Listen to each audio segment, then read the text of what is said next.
Hey guys, welcome back to One Missing, One Murdered, All Indigenous, which is my true crime podcast that I've dedicated to telling true crime cases involving Indigenous people. Right out of the gate, I want to say thank you to everybody who showed your love and support, all those people that have been asking, where's the true crime podcast? And I'm happy to say that we're finally back. I don't want to spend too much time at the beginning because I know you guys all came here to listen to some true crime. So let's dive into our first case. Obviously, if you're new to the show, we have a format. We talk about one missing case, one murdered case involving Indigenous people. I wanted to start off this first case, sort of a hometown. Well, not a hometown, but a home state, if you will. And this case focuses in on our missing case for the day. And that case is the disappearance of Tobey Tweety Baker.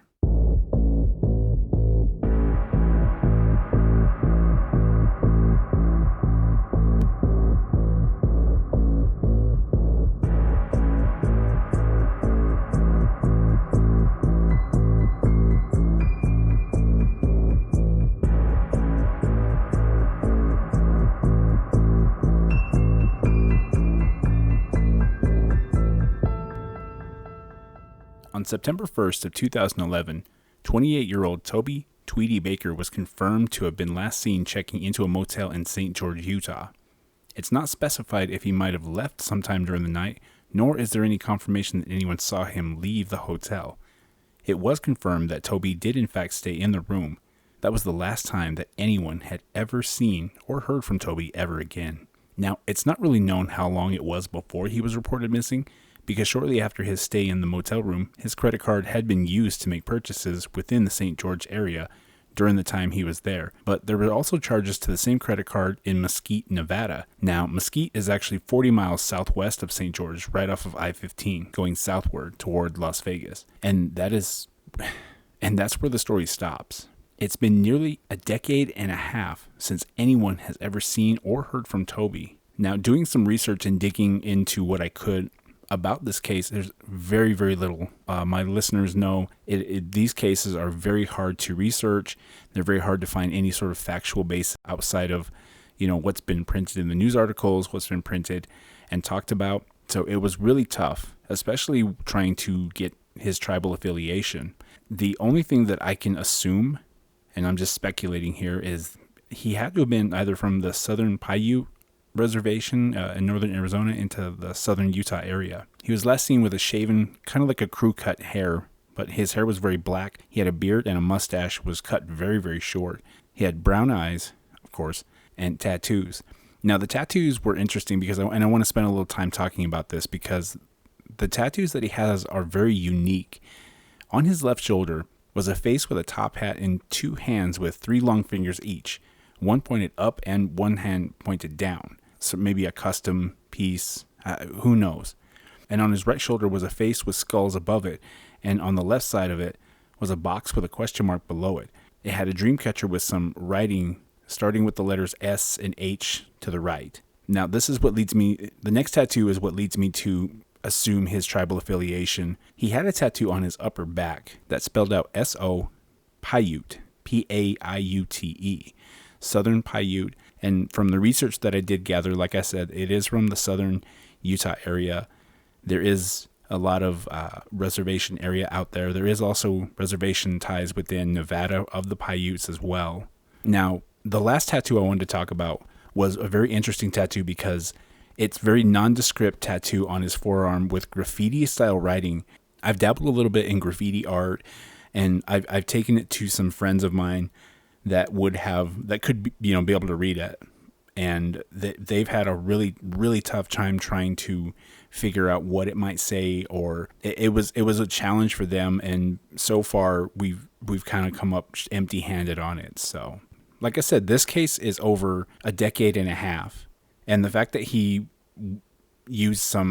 purchased some things, but there's never been any recordings, there's never been any confirmation outside of police reports saying, that they found those charges in that area of Mesquite. It leads me to believe that he might have been heading toward Las Vegas area. And who knows, that's a very, very long walk. Anything could have happened. Maybe he might have been picked up by somebody. Maybe he might have, possibly been struck by a vehicle. I hope not. I've done some digging in the NamUs and the John Doe network, and I haven't found anything that matches his description. I have reached out to the family of Tobey, but I have not heard anything. I'm hoping that within the debut of this show that they hear this and they might want to reach out, because I do want to know about who Tobey was. I want to know what kind of person he was, because like I said, that's what we do. We tell the stories. We talk about not just the names and the cases and the facts, but we also want to, bring these people back, and we want answers. And like I said, that's it. And if anyone has any information, we strongly urge you to contact the Washington County Sheriff's Office at 435-656-6500. You can also call the Cold Case Tip Line, which is 833-DPS-SAFE. Again, that number is 833-377-7233. Let's get some answers, guys. Let's see if we can bring justice to Tobey. We're going to take a short little interlude to show some love to our sponsor. When we come back, we're going to be talking about another case that was brought to me by our sponsor, and she was super passionate about it, and I was very excited because it's been a long time since anybody's really brought me a case, and this, I don't want to give too much away before the break, but we'll be joined by the person that brought it to me. So when we come back, guys, stay tuned, stick around. Ever felt like your past, those raw edges and deep scars, actually shaped your truest self? What if your story, in all its complexity, is your greatest masterpiece? At Zombie Skin, we believe creativity isn't just born from comfort. It blossoms from the depths of our experiences, the good, the challenging, and everything in between. We're not just a clothing brand, we're a movement. We embrace the trauma that made you resilient, the art that allows you to express your soul, and the radical individuality that makes you uniquely you. Our designs are more than just fabric and thread. They're wearable narratives. Each piece tells a story, reflects a journey, and celebrates the beautiful, perfectly imperfect human spirit. From hauntingly beautiful graphics to powerful symbolic cuts, Zombie Skin lets you wear your truth boldly. It's clothing that doesn't just fit, it fits your soul. Because your past isn't a burden, it's the rich, vibrant palette for your future.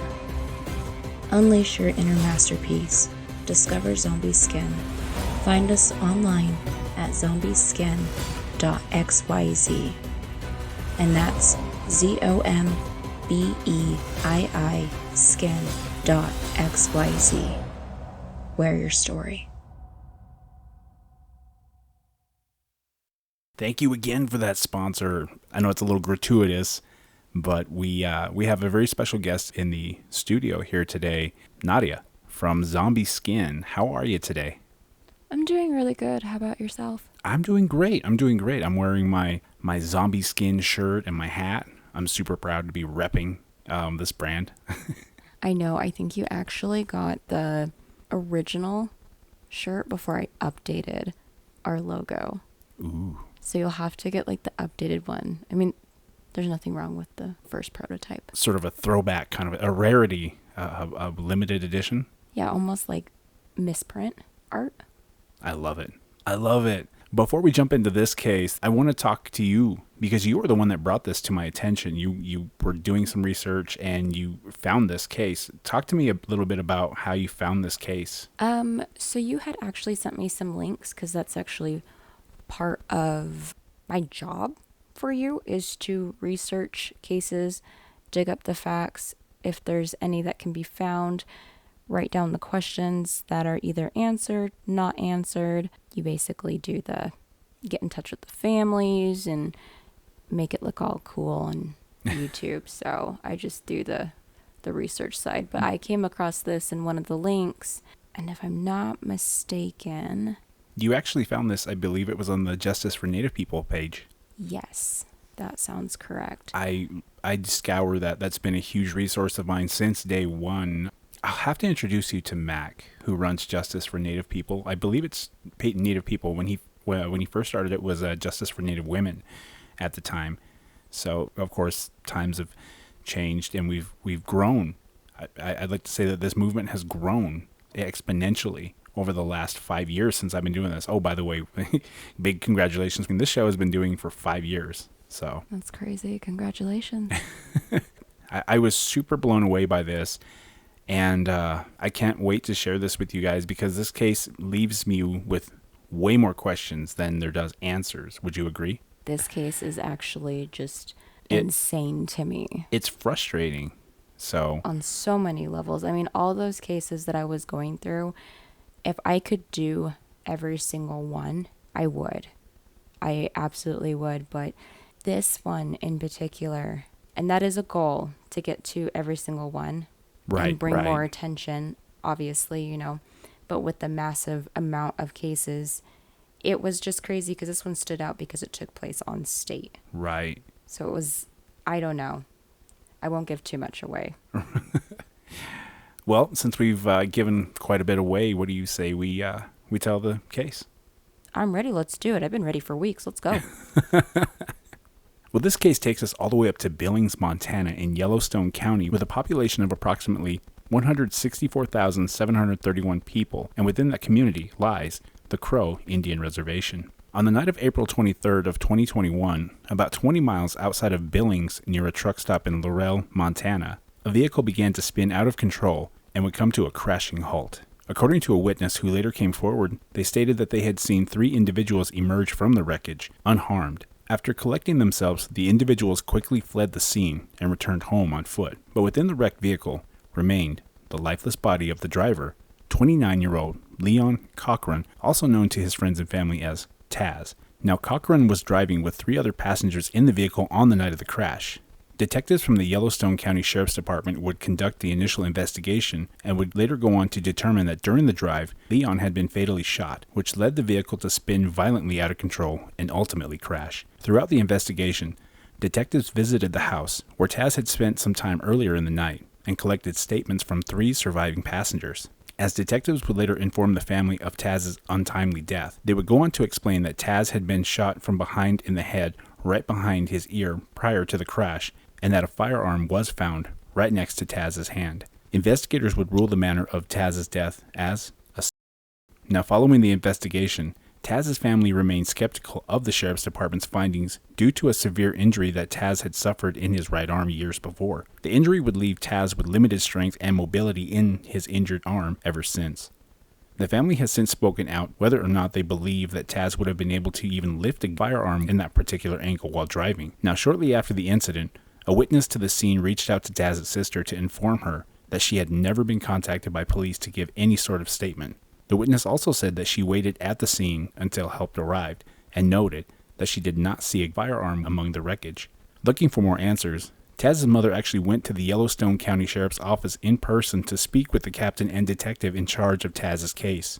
Now, according to Taz's sister, when Taz's mother asked for a police report or any other paperwork connected to the death of her son, the Sheriff's Department became combative and would treat her mother with no compassion or respect. Now, to this day, Taz's family still has yet to receive any paperwork of any kind from the Sheriff's Department along with any of Taz's personal belongings or the clothing that he was wearing the night of the incident. Now, Taz's sister has actually remained very vocal about her brother's case. I actually reached out to her prior to recording this. I have yet to get any information or any feedback from her. Hopefully she might be able to shed more light on what it was like, but what do you think? My thoughts on this case was very, very just... I was writing down questions because you usually don't get a very long story of what happened and what occurred. It's usually very, very short, especially if it occurred on tribal ground because we don't have access to those kind of records, right? Right. But because this occurred on state, there is a little bit more of a story, and I am just baffled by how the family was treated, how the investigation was done. I have numerous questions. One, who takes the time to do that, while they're driving, to hit it from that angle? Did they even run a reconstruction of the crime scene? What time did this happen? What time did that 911 call in? What was the time of the officer's arrival? Were there pictures taken? Was the reconstruction done? Was there an autopsy performed along with various other tests to see if he was on any kind of substances, alcohol, etc.? Right. There was nothing, no articles besides like one article I was able to find. I believe you found a podcast that did cover this. So they actually didn't cover it. They did a nice long story as to the Leon story, but I haven't found anything that they did cover it. But their information was super, super helpful in my research on this case as well. But I share your sentiment, though. There are a lot of questions, like you said. You have a lot of questions that you sent about, like, the incident report from the police prior to the accident. Yeah, I want to know their times. I want to know, what they found. This occurred on state land. That's public record knowledge. So anybody should be able to go in there and get at least some sort of file or documentation about it. And the fact that this case was not covered, and if they closed it out, then that family should have the records, right? So what is the big issue? This definitely rubbed me the wrong way on how this family was treated, how he was treated, because he's still a person. Right. Just because he's no longer with us does not give us the right to treat him any less, right? You would want to find those answers, like what incident occurred at the place that he was staying. Right. That they knew exactly where to go. You have that in your questions here was, like, how did they even know the people involved? Obviously, they went and found the people that were with them. They have not, as of what I've found, there has not been any release of these names.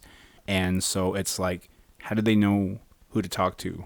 What did they say? Right. And like, why weren't their names released? Were they minors? Because that would be the only reason why their names are not released. And why weren't they charged? Why weren't they brought in to do a full report on what was in their system? I want to know what was in their system. Were they sober? Were they under the influence of something? Why did all three of them get up and leave the scene of the crime instead of calling for help or flagging someone down? All of that would make sense to me. You walked home. You walked home, and that's not suspicious enough to bring them up on some sort of charges. That's leaving a crime scene, and it is an active crime scene. Yeah, fleeing the scene of an accident. Another thing that really bothered me was the gun theory. If that vehicle had rolled, everything would have been tossed around. And as the witness that was at the scene, they didn't see a gun. Yeah. And I would expect that they wouldn't if it got tossed around, right? Right. And that's something that she has stated, that, that she was there. And she's also said that she didn't see any gun. But miraculously, it's right there next to his hand. I mean, he had to have been holding on to this thing the entire time. But given the status, seem plausible. Yeah, I was going to say, given the status of his mortality, like what would have given way more questions. Right. And this whole case just baffles me. Was there any fingerprinting done? Like, they could clear a lot of this up by releasing that report to the family, where they could have some kind of closure instead of having them just hurt with this pain. He was a father. So it's absolutely heartbreaking, and I honestly couldn't imagine. And I know his sister released the names of the individuals that were in the vehicle with him during that time on her Facebook. Yes, I went Facebook stalking. I didn't want to release the names on here just for legal reasons. Right. Because I don't know the full case report, but I would love to see the autopsy report, the timestamps, the call logs. I want to see all of it because I want to know how they came to that conclusion, especially since he suffered an injury like that.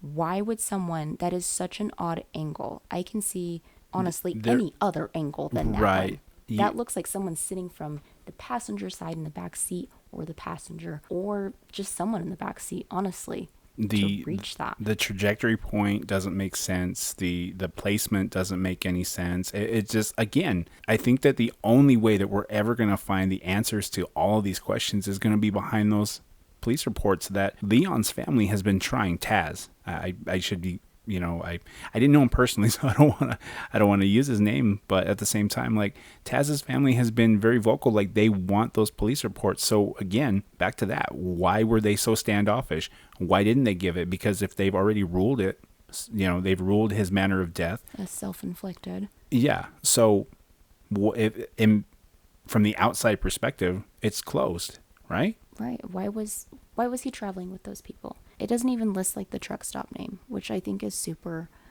odd. Like, there's no listing in anything that I could find of the police officer who was running the investigation, who initially arrived on scene. All this is just screaming, blaring red flags. And I don't blame his family for being upset. This is somebody's life that was cut short.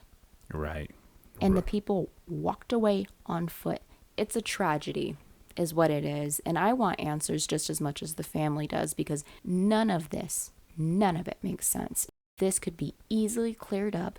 You could easily hand those files over. I want to know how you got to that conclusion. I want to know who was running that crime scene, who took the 911 call. I want to know every single bit of it.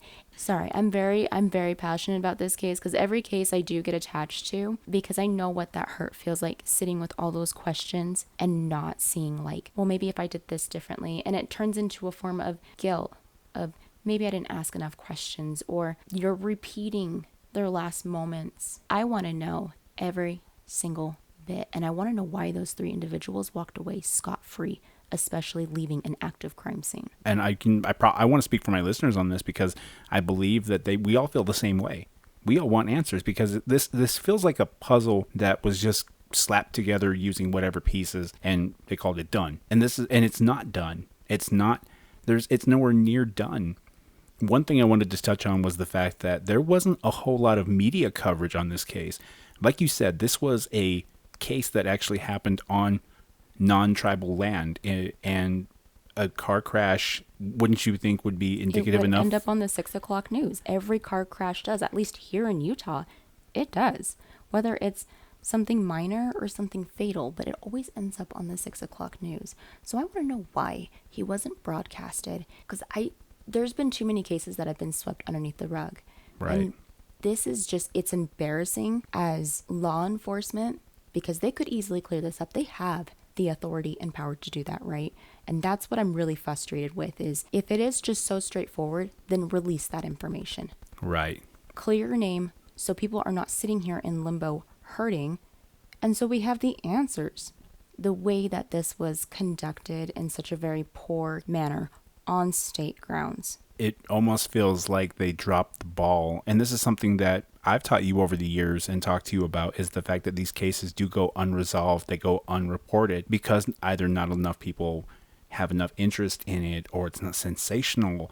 It's a jurisdictional issue. There are 1,000 different reasons why these cases get swept under the rug. And unfortunately, Taz's case is one of them. It just feels like it's one of those slap a label on it and move forward. Right. And like, nowhere am I saying that every single person in that department is just so cold and callous. That's not what all that I'm trying to say is. It's just one of those, it just feels, I'm sorry for the language, a dick swinging contest, because the family was upset. What is your reaction? To get defensive. That's a natural human reaction, right? Right. I understand that. But it's been some time now. Can we please get the answers for this family so they can heal properly and move on? That's what I'm asking. I agree. And if you guys want more answers, if you guys want to know what really happened, I'm urging you guys all, follow us on Facebook, follow us on YouTube. We're going to be reaching out to Taz's sister, and I'm really hoping that she hears this and we can get her perspective, get her side of the story, because there's so many things that aren't adding up. And I feel like she's going to have enough information that might turn a few heads. Maybe we can... No, I think a movement is exactly what we need, because this is wrong. Right is right and wrong is wrong. This is one of those things where it's wrong. You stand for something, or you sit down and you don't stand for anything. That is the way I was taught. And if I got to go all the way down there and request those records myself, I'll go. I will go. I will go sit down there and protest, because you don't treat human beings like this. They have thoughts. They have feelings. So let's treat them with a little bit of respect after a tragic loss. especially, if anything, for his son. His son deserves answers. Right. And I want to get those answers for his son. Regardless, if whatever lifestyle, whatever, I don't care. I really don't care. That does not give anybody the excuse to judge someone or even just run with whatever assumption that they make, right? Right. You don't just slack off. You don't just hold knowledge that could heal a family. So let's put our egos down, humble ourselves before I have to drive all the way out there and protest, because I will. I don't care. Winter, rain, I want answers for this family. So let's get it. Let's get some freaking answers. I'll start a movement. There you go. Sorry, I have 28 years No, worth of just being like suppressed, not by law enforcement by any means. Humans are extraordinary. They really are. People are extraordinary. And the change can sometimes be little, but it also starts with every single individual. So let's start that change. Well spoken. Well spoken. I think that we're going to leave it right there. So hopefully we can get some more answers here in the next little while. Like Nadia said, let's start a movement. Let's get those answers. Nadia, I want to say thank you again for coming onto the show. I'm very, very excited. I love your passion. I love your passion when you talk about things like this, because you are passionate. You do believe in it. And I think that we need more people like you. I think that we need more vocal people to talk about these things.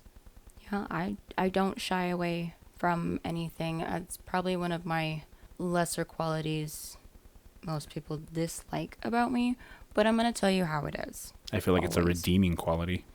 I'd rather have the ugly truth than the fake lies. And that's basically what my brand is about, honestly, is you have to look at the... That was a good segue. I know, right? You have to look at the bigger picture. You have to peel back those layers. And that's what I stand for. And I will do it with every single case that I get put on, because it's never going to be enough until they get those answers. No family should ever experience this, ever. Well said. Nadia, before I let you go, I wanted to give you an opportunity. Tell people how to get a hold of you, where they keep up with you, promote yourself before you leave. So I've been doing a clothing brand, and it basically is centered around not just hand-drawn drawings that I do. I actually scan them into my computer. Like the one I'm wearing? Yeah, and put them on a t-shirt. But I also have branched out into doing quotes. Now, there's a lot of different perspectives when you first look at this brand. Most people are like, yeah, chaos, whatever. There's also other people, it's promoting violence. It's not. It really is just a form of expression, right? Because I feel like suffering the traumas that I have suffered, my art is the only thing that helped me through. And I feel like by wearing my art, it's almost like it's an armor for me. It's creepy art. It's dark. I'm not going to lie to you. But that's what trauma is. And I want people to fully embrace, not that they have to, but I think my philosophy on this is, if you fully embrace the ugly truth about yourself and what you've been through, embrace the dark, because that's where you're gonna shine. You shouldn't have to keep yourself in a cage. You shouldn't have to act differently or apologize because you've experienced trauma or you're going through a mental health crisis, right? Be you. Own it, because I promise you, it's beautiful. When you think the pieces are broken about you, that's what makes you the most unique, beautiful individual possible. And I want people to experience that. And I actually want to start my own charity and do, I have so many ideas and goals for this business. I want to start a store, like a physical store where people can actually come see me, or they can come tell me about their day, or just vent, because we all deserve that safe place. And that's exactly what I want that place to be. And I want to start a charity that actually does something. Not saying that other charities don't, but too often you see all these charities and you're not seeing a lot of kickback. I'm middle class, if that, of borderline poverty, honestly. So, and I know that none of the charities, unfortunately, have worked out for me. I want to be that light for somebody else that's struggling. I want them to have a safe space. So I'd like to start a charity that takes action. And I want to start it tomorrow. You can find me anywhere is Zombie Skin. I'm sure he'll drop the links below. Yeah, we'll have all of your links in there. Zombie Skin, you can find her on Instagram. The website, it's just zombieskin.xyz. Thanks for having me on. Thank you so much, Nadia. And that's going to do it this episode. And I'm really grateful for Nadia that came on to the show to tell us that case. Like I said, that case really moved me in a lot of ways. It frustrated me. Obviously, it frustrated Nadia. And I hope that it frustrates you guys. Because maybe with all of the frustration, we can make that change. We can reach out and we can touch somebody's life and we can get these answers. We're looking for justice. And I believe that everybody is entitled to that justice. I want to thank you guys all so much for tuning in. Hopefully we're going to return to a more frequent format, and I'll have some new cases. I know that Nadia has been working really hard with her own projects, but she also does, like she said, she does a lot of our research here too as well. So I want to thank her for all the hard work that she's done, not just as a sponsor, but as somebody who contributes to the team. And I want to thank all of you guys for sharing the love. And if you guys would like or have a case that you guys want us to look into, email Nadia. Like I said, she's my number one PI for these cases. You can email her for any questions or cases that you guys have at thezombieland@gmail.com. Again, you guys can keep up to date with all of her links. I've got them all right here in the show notes. Check her out, show her some love. And before we go, I just wanted to ask, how'd you guys like the episode? You guys like the direction that we're going? How did it make you feel? And would you guys like to actually see Nadia come back to the show? I know I would. I would love to have her on the show because, like I said, she brings her passion and her drive. And that's something that I get to see behind the scenes. So once again, that email is zombielandproject@gmail.com. And with that, I want to say thank you again. Thank you guys. And hopefully we'll be back with some more new cases. And let us know. Let us know on the Facebook and in the YouTube channel what you guys thought of the show. And until next time, I want to say thank you guys. Stay blessed. Please stay safe out there, guys. And thank you. And we're off.